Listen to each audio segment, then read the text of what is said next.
وكفى والصلاة والسلام على من لا نبي بعده ولا رسول بعده أما بعد فأعوذ بالله من الشيطان الرجيم بسم الله الرحمن الرحيم لن تنالوا البر حتى تنفقوا مما تحبون وما تنفقوا من شيء فإن الله به عليم صدق اللہ العظیم۔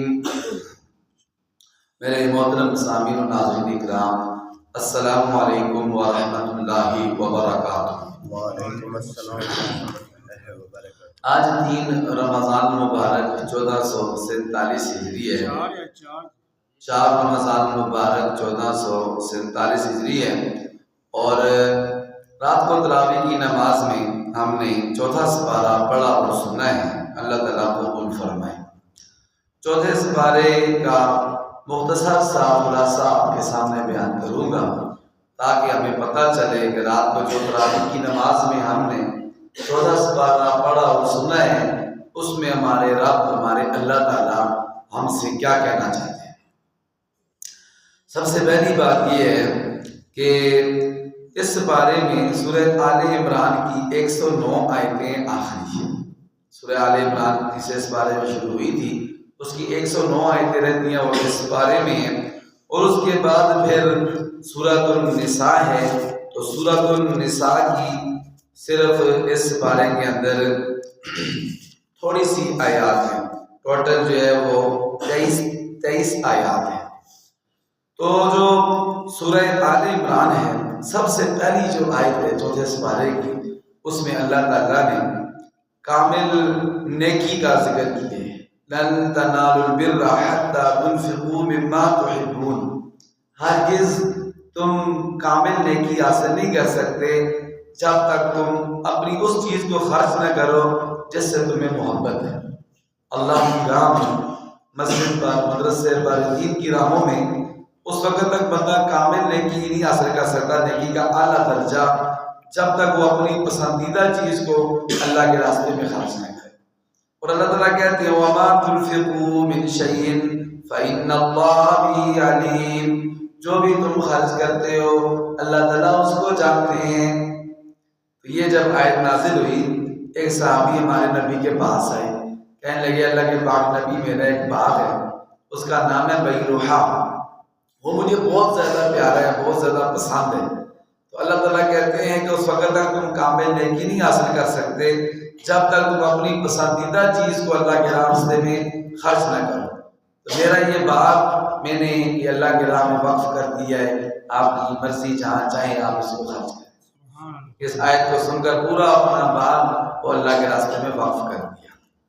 ہم لوگ کیا کرتے ہیں، ہمیں بھی اس پر عمل کرنا چاہیے، ٹھیک ہے جی، لیکن ہم یہ کرتے ہیں کہ جو ہماری فالتو چیز ہوتی ہے، جو ہم سے بچ جاتی ہے، جو ہمارے کسی کام کے نہیں ہوتی، جو ہمارا سالن خراب ہونے لگتا ہے فریج میں رکھ کے، اس کو ہم کیا کرتے ہیں جی، اس کو کسی کو دیتے ہیں۔ جو کپڑے پہن کس جاتے ہیں، پرانے ہو جاتے ہیں، کہیں چل کسی غریب کو دے دو، ٹھیک ہے جی۔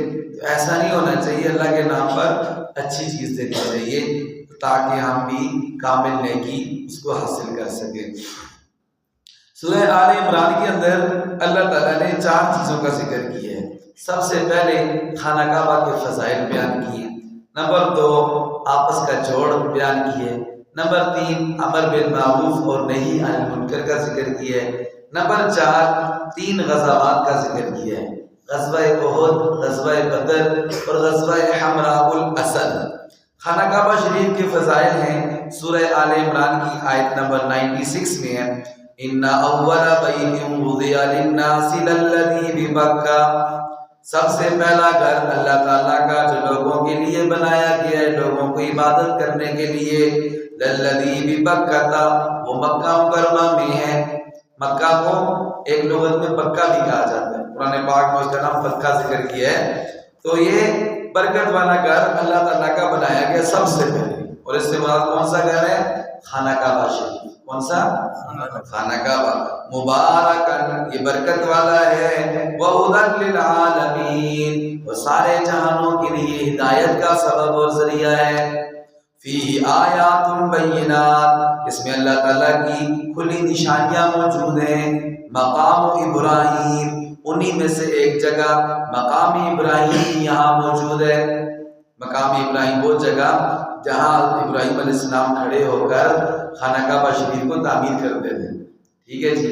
وہ اللہ تعالیٰ کو اتنا پسند ہے، حضرت عمر رضی اللہ تعالیٰ عنہ نے ایک دفعہ اللہ کے پاک نبی کو فرمایا، اے اللہ کے پاک نبی، میرا دل چاہتا ہے کہ مقام ابراہیم پر 2 نفل ادا کیے جائیں۔ تو حضرت عمر حضور کے وہ صحابی تھے جو بات زبان سے نکالتے تھے، وہ اللہ تعالیٰ کو اتنی پسند آتی تھی، اللہ تعالیٰ آسمان سے قرآن بنا کر نازل فرما، اللہ تعالیٰ نے آیت نازل فرما دی، وَاتَّخِذُوا مِن مَّقَامِ إِبْرَاهِيمَ مُصَلًّى، اے ایمان والو تم جب حج پہ جاؤ، عمرے پہ جاؤ، جو مقام ابراہیم ہے اس کو نماز کی جگہ بناؤ۔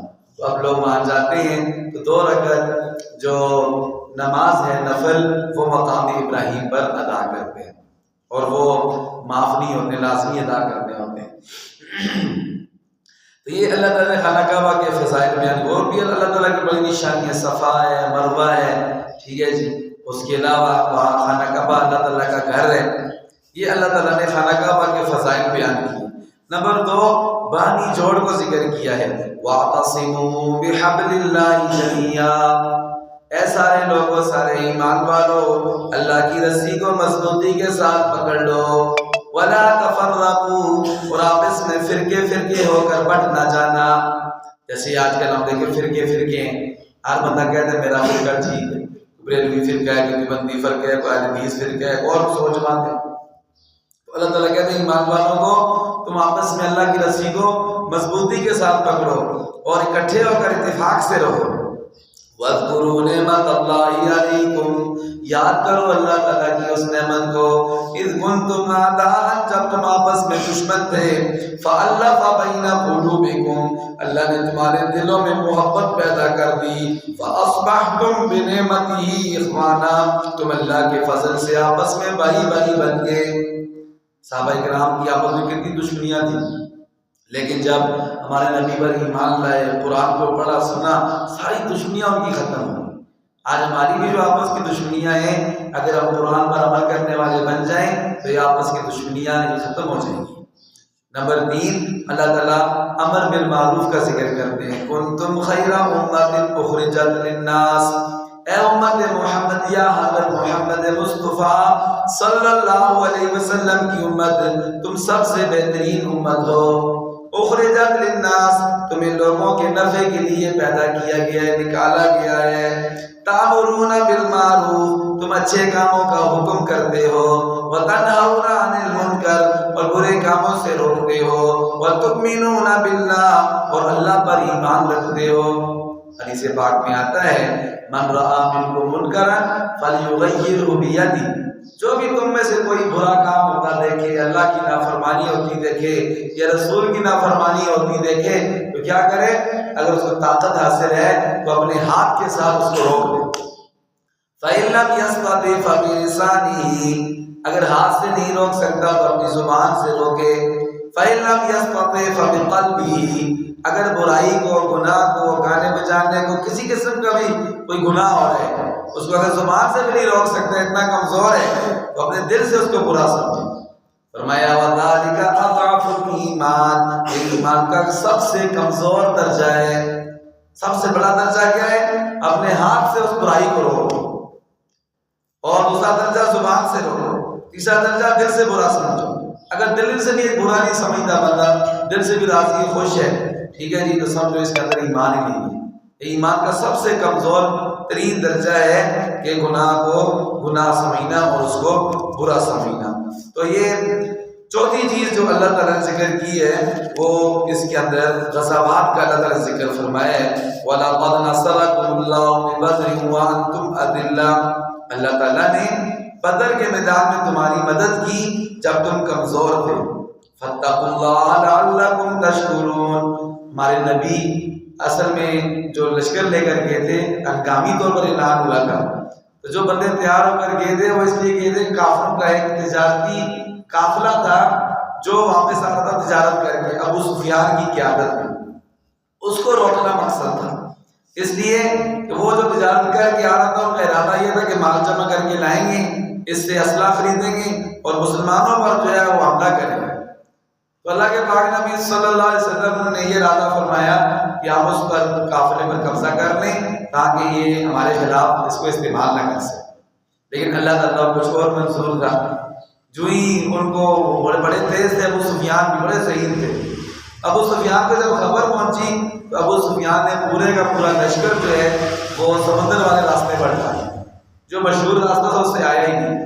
ادھر اس نے تیز رفتار بندے بھیجے مکہ میں کہ جا کر بولو قافلہ لٹ رہا ہے، سب کا مال ہے، اس میں جلدی پہنچو مدد کے لیے۔ حضرت محمد اور ان کے صحابہ جو ہے نا وہ حملہ کرنے کا ارادہ رکھتے ہیں۔ ادھر سے مکہ سے پورا لشکر 1000 کا ساتھ اسلحے سمیت، عورتوں سمیت، گانے بجانے والوں سمیت وہ نکل آئے تیار ہو کے۔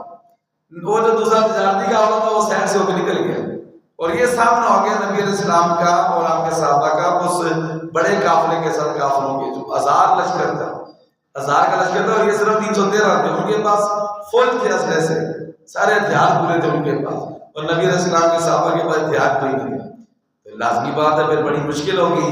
تو اللہ کے نبی نے اللہ سے دعا مانگی کہ اللہ تعالیٰ میری ساری محنت یہی ہے، یہ آج لاکھ ہو گئے تو پھر آپ کے دین کو کون زندہ کرے گا؟ اللہ تعالیٰ آپ مدد فرمائے ہماری۔ تو پھر ساری رات سجدے میں پڑے رہے۔ حضرت ابوبکر نے فرمایا اللہ کے پاک نبی سجدے سے سر اٹھائیں، انشاءاللہ اللہ تعالیٰ کی مدد جو ہے وہ آ گئی ہے۔ پھر اللہ تعالیٰ نے فرمایا، یہ دیکھیے قرآن پاک ہے، اللہ تعالیٰ کہتے ہیں اللہ اکبر، کیا تمہیں 3000 فرشتے کافی نہیں ہیں؟ 3000 فرشتے اللہ تعالیٰ نے نازل کیے مدد کرنے کے۔ اور پھر فرمایا وَيُمْدِدْكُمْ رَبُّكُمْ بِخَمْسَةِ آلَافٍ، اس کے بعد اللہ تعالیٰ نے 5000 فرشتوں کے ساتھ مدد کی۔ ٹھیک ہے، ایک بہت بڑے نبی علیہ السلام کے چچا تھے حضرت عباس، ان کا بہت اونچا قد تھا، بڑے ماشاءاللہ صحت مند تھے۔ تو ایک چھوٹے سے صحابی نے ان کو پکڑ کر لے آئے باندھ کر اللہ کے نبی کے پاس، بالکل چھوٹے سے۔ وہ کہتے ہیں کہ جی میں نے عباس کو پکڑا ہے۔ تو حضرت عباس کہتے ہیں اللہ کے نبی اس نے مجھے نہیں پکڑا ہے، چھوٹا سا مجھے کیسے پکڑ سکتا ہے؟ مجھے کسی اور بندے نے پکڑ کے باندھ کے اس کے ہاتھ میں پکڑایا تو یہ مجھے لے آئے۔ تو اللہ کے نبی نے فرمایا جس نے تمہیں پکڑے وہ اللہ کا فرشتہ تھا، اس نے تمہیں پکڑ کے باندھ کے جو ہے نا آپ کو وہ اس کے ہاتھ میں دی ہے۔ ٹھیک ہے جی، ایسے اللہ تعالیٰ نے مدد فرمائی۔ تو یہ سورہ آل عمران میں ان 4 چیزوں کا خصوصی طور پر ذکر تھا۔ اور اس کے بعد جو سورہ نساء ہے اس کے اندر میں نے آپ کو بتایا کہ کچھ حصہ ہے اس 4تھے پارے کے اندر، تو اس میں 4 چیزوں کا ذکر ہے۔ نمبر 1 یتیموں کا حق، نمبر 2 1 سے زائد نکاح، نمبر 3 میراث کے مسائل، نمبر 4 وہ 12 عورتیں جن سے شادی کرنا حرام ہے، نکاح کرنا حرام ہے۔ تو سب سے پہلے چونکہ غزوہ احد کے بعد بہت ساری عورتیں بیوہ ہو گئی تھیں، بچے یتیم ہو گئے تھے، تو اللہ تعالیٰ نے خصوصی طور پر یتیموں کے حق کا ذکر فرمایا۔ اللہ تعالیٰ فرماتے ہیں وَآتُوا الْيَتَامَىٰ أَمْوَالَهُمْ وَلَا تَتَبَدَّلُوا الْخَبِيثَ بِالطَّيِّبِ وَلَا تَأْكُلُوا أَمْوَالَهُمْ إِلَىٰ أَمْوَالِكُمْ، اے ایمان والو یتیموں کو ان کا حق دو، ان کا مال دے دو۔ یتیم بڑے ہو گئے، سمجھدار ہو گئے تو ان کا مال کو دے دو، اور ان کی عمدہ مال کو اپنے گھٹیا مال سے تبدیل نہ کرو۔ یعنی کہ ان کی عمدہ چیز ہے وہ تم خود رکھ لو، اور گھٹیا خراب سامان جو ہے نا ان کو دے دو، ایسا نہ کرو۔ وَلَا تَأْكُلُوا أَمْوَالَهُمْ إِلَىٰ أَمْوَالِكُمْ، یتیموں کے مال کو اپنے مال سے مکس نہ کرو۔ إِنَّهُ كَانَ حُوبًا كَبِيرًا، یہ بہت بڑا گناہ ہے۔ اور یہاں آگے اللہ تعالیٰ فرماتے ہیں إِنَّ الَّذِينَ يَأْكُلُونَ أَمْوَالَ الْيَتَامَىٰ ظُلْمًا، جو بھی یتیموں کا مال کھاتے ہیں وہ اپنے پیٹ کے اندر آگ بھرتے ہیں، دنیا میں اپنے پیٹ میں آگ بھرتے ہیں۔ وَسَيَصْلَوْنَ سَعِيرًا، اور دوزخ کی بھڑکتی ہوئی آگ میں اللہ تعالیٰ کو داخل کریں گے۔ یہ جو چاچے تائے اپنے یتیم بھتیجوں کا مال جو وہ کھا جاتے ہیں، ٹھیک ہے، یہ ان کے لیے آیت اللہ تعالیٰ نے نازل فرمائی ہے۔ تو اس کا خیال کرنا ہے، یتیم کے ساتھ حسن سلوک اس کا بڑا اچھا ہے۔ یہاں تک آتا ہے کہ یتیم کے ساتھ محبت کے ساتھ جو اس کے ساتھ ہاتھ رکھتے ہیں، جتنے نیچے بال آتے ہیں اللہ اس کو اتنی نیکیاں عطا فرماتا ہے۔ ٹھیک ہے جی، تو یہ یتیموں کا مال کھانے سے اللہ تعالیٰ نے کیا کی ہے؟ منع فرمایا ہے۔ اور نمبر 2 میراث کے مسائل، نمبر 2 1 سے زیادہ شادیوں کا ذکر کیا اللہ تعالیٰ نے اس صورت کے اندر۔ اور عورتیں کہتی ہیں کہ مردوں کو کچھ قرآن پاک کی ایسی آیتیں ہیں جو ہر مرد کو یاد ہوتی ہیں، ان میں سے ایک یہ بھی ہے فَانْكِحُوا مَا طَابَ لَكُم مِّنَ النِّسَاءِ مَثْنَىٰ وَثُلَاثَ وَرُبَاعَ۔ یاد کیوں نہ ہو، مردوں کا فائدہ ہے، اس میں عورتوں کا بھی فائدہ ہے، عورتوں کا بھی فائدہ ہے۔ اللہ تعالیٰ کہتے ہیں تم شادی کرو 2 شادیاں 3 شادیاں 4 شادیاں، 2 عورتوں سے نکاح کرو، ایک کا ذکر نہیں کیا، 2 سے سٹارٹ کیا اللہ تعالیٰ نے، 2 بیویاں کرو 3 کرو 4 کرو، بیک وقت ایک مرد کو اللہ تعالیٰ کی طرف سے اجازت ہے۔ اور آگے فرمایا کمزور ہے، انصاف نہیں کر سکتا ہے، تو پھر فرمایا فواحدۃ، پھر ایک ہی کر لے، ورنہ اللہ تعالیٰ نے شروع 2 سے کی، اللہ تعالیٰ نے اکثر نبیوں کی بھی 2 شادیاں، اور نبی علیہ السلام ہمارے نبی کے صحابہ میں سے اکثر کی زیادہ شادیاں 2 سے زیادہ، 2 اور 2 سے زیادہ تھی، ایک والے بہت کم ملتے ہیں صحابہ کرام جن کی ایک شادی تھی، ٹھیک ہے جی۔ تو آج کل ہمارے زمانے میں اغوا بنا لی ہے اس کو، جو ایک سے زیادہ شادی کر لیتے ہیں لوگ سمجھتے ہیں کہ یہ نہ باہر کی مخلوق ہے، کوئی اور مخلوق آ گئی، ایک سے زیادہ لوگ نکاح کرتے ہی نہیں ہیں، اور عورتیں خود عورتوں کی دشمنیں بنی ہوئی ہیں، ٹھیک ہے جی، کہتی ہیں دوسری شادی نہ کرو، یہ وہ فلاں۔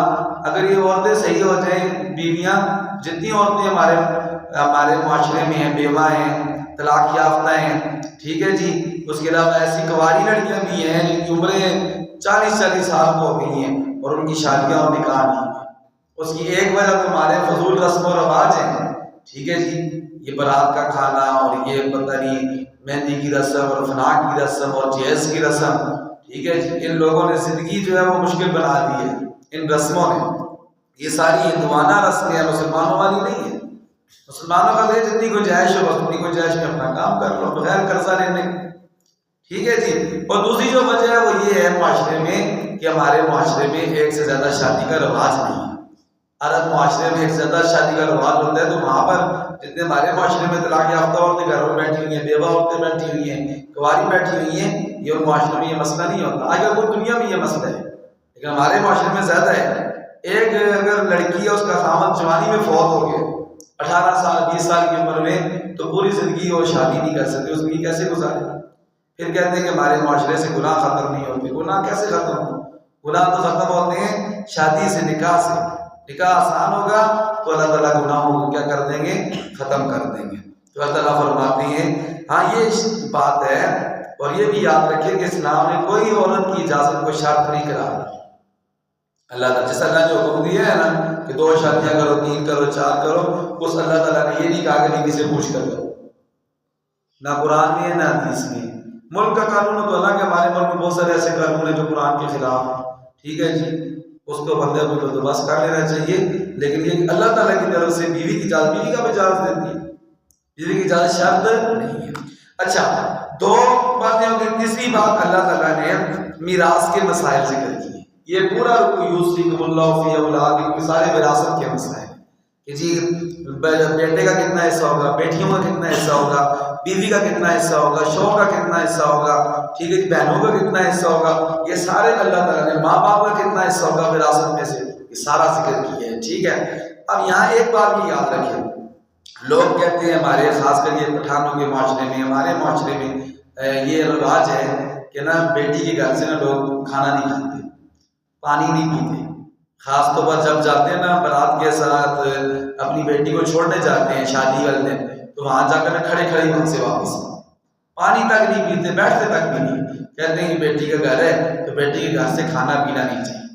تو یہ یاد رکھیں اسلام اس کی اجازت دیتا ہے، بندہ کھا سکتے ہیں پی سکتے ہیں، لیکن اسلام کہتا ہے کہ تم بیٹی کی وراثت نہ کھاؤ، بہن کی وراثت نہ کھاؤ، وہ کھانا تمہارے لیے حرام ہے۔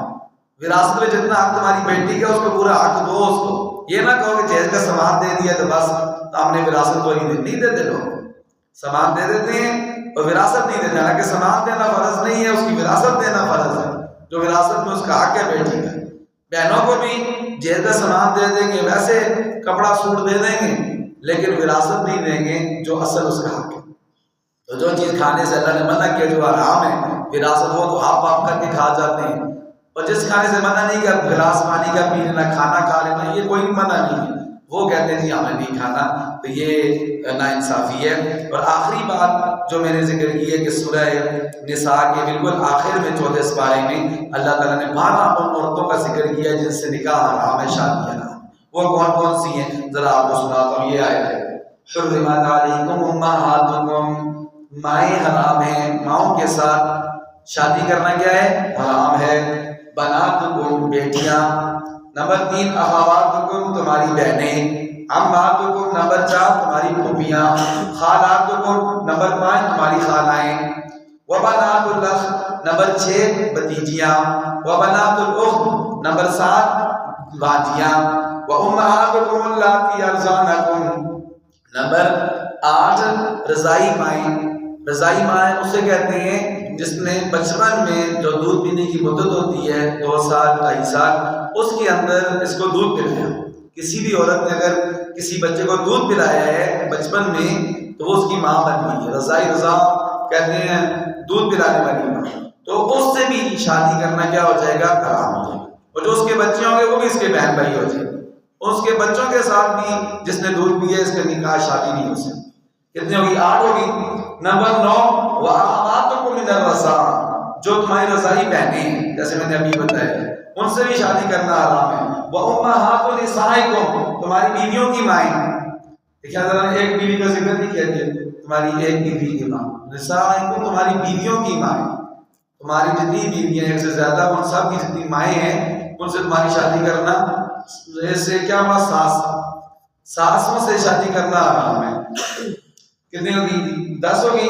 وَرَبَائِبُكُمُ اللَّاتِي فِي حُجُورِكُم مِّن نِّسَائِكُمُ اللَّاتِي دَخَلْتُم بِهِنَّ، تم نے ایک عورت سے شادی کی، اس کو پہلے سے شادی اس کی ہوئی تھی، اس کی اولاد بھی تھی پہلے، جو اس کو 7 بیٹیاں آئی ہیں، تمہاری ستیلی بیٹی ہوگی۔ ستیلی بیٹی سے بھی نکاح کرنا کیا ہے؟ حرام۔ جب تم نے اس کی ماں سے نکاح کر لی ہے، شادی کر لی ہے، تو اس کی جو پہلے خامد سے بیٹی ہے اس سے بھی شادی کرنا حرام۔ اس سے یہ بھی ثابت ہوا کہ ہمیں یہ چاہیے کہ جو عورتیں بیوہ ہو جائیں، مطلقہ ہو جائیں، اگر ان کی اولاد بھی بے شک ہو، بیٹیاں بے شک 7 ہوں، تو ان سے بھی شادی کرو، یہ بھی اسلام کا حکم ہے۔